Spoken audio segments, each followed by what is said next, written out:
David Hahn was born on October 30th, 1976 in Michigan. As a toddler, his parents divorced, splitting his life between two households. At some point, they gave him a gift that would unknowingly change the course of his future: the Golden Book of Chemistry Experiments, a 1960s guide with over 200 home experiments. Back then, safety regulations weren't as strict, and no one questioned if it was appropriate for a child. But for young David, this wasn't just a book, it was an obsession in the making. By 12, he was reading college-level chemistry textbooks.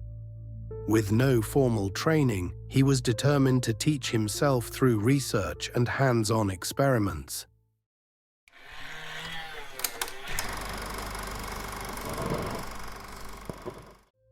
At 14, David set up his first lab, right in his bedroom at his father's house.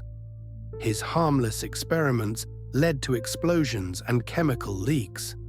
His father, unaware of the real danger, was simply proud of his son's curiosity. But when the noise became too much, he stepped in. Not to stop him, but to suggest moving the lab to the basement. David eagerly agreed. More privacy meant more freedom. Soon his experiments became even riskier. At just 14, he produced nitroglycerin, one of the main ingredients in dynamite. His confidence grew, and so did the danger. Struggling in other school subjects, he realized he needed money to fund his experiments. His solution: dropping out and working fast food and grocery jobs to buy supplies. David had a grand vision: collect every element on the periodic table, even the radioactive ones. His ultimate goal? Building a neutron gun, and eventually a nuclear reactor. After moving in with his mother and stepfather, he transferred his lab to a shed in the backyard. His mother was more lenient. As long as he socialized, perhaps by joining the Boy Scouts, she was fine with his experiments. David agreed, but his real motivation wasn't socializing. At a scouting event, he found a pamphlet about atomic energy. Inside, a goldmine of information, including the names of companies that supplied nuclear materials. Posing as a high school science teacher, he contacted the U.S. Nuclear Regulatory Commission, seeking information on acquiring radioactive materials. Shockingly, an official unknowingly provided him with crucial details on isolating isotopes and sustaining nuclear reactions. David made a list: americium, uranium, radium, lithium, tritium, thorium. Many were hiding in everyday objects. Smoke detectors contained americium. Old glow-in-the-dark clocks had radium. Lithium found in batteries.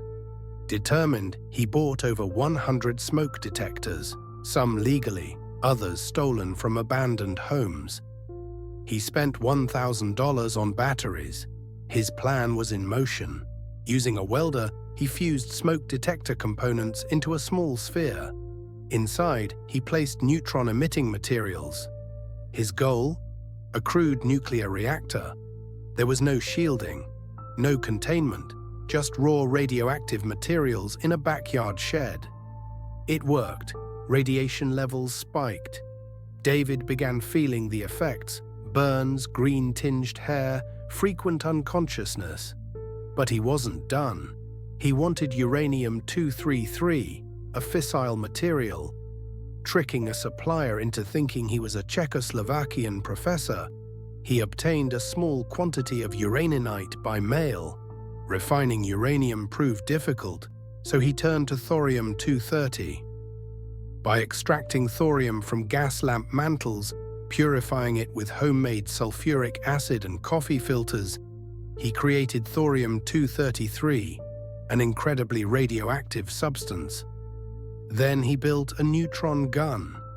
Instead of safe neutron-slowing methods, he took a dangerous route, combining tritium from gun sites with beryllium and radium.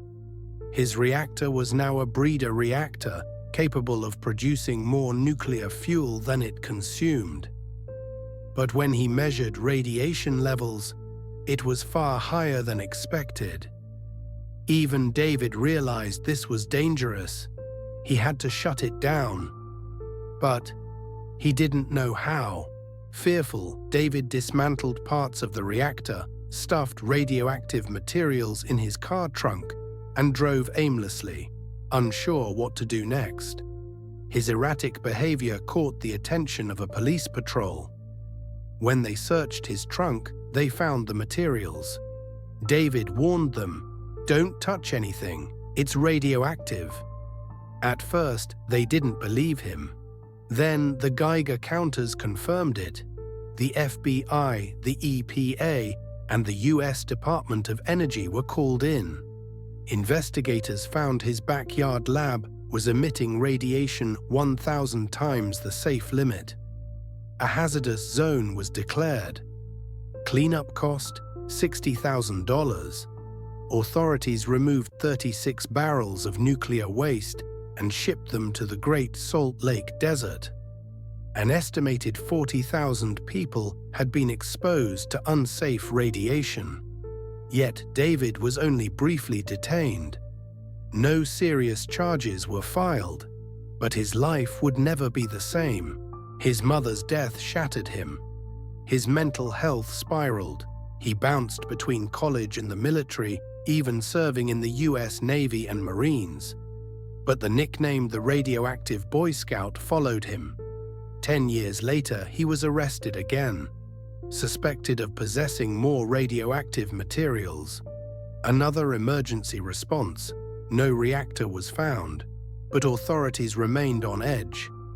In 2016, at just 39, David Hahn passed away under unknown circumstances.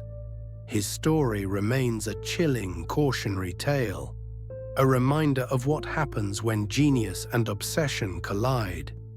Without guidance, without oversight, and without limits,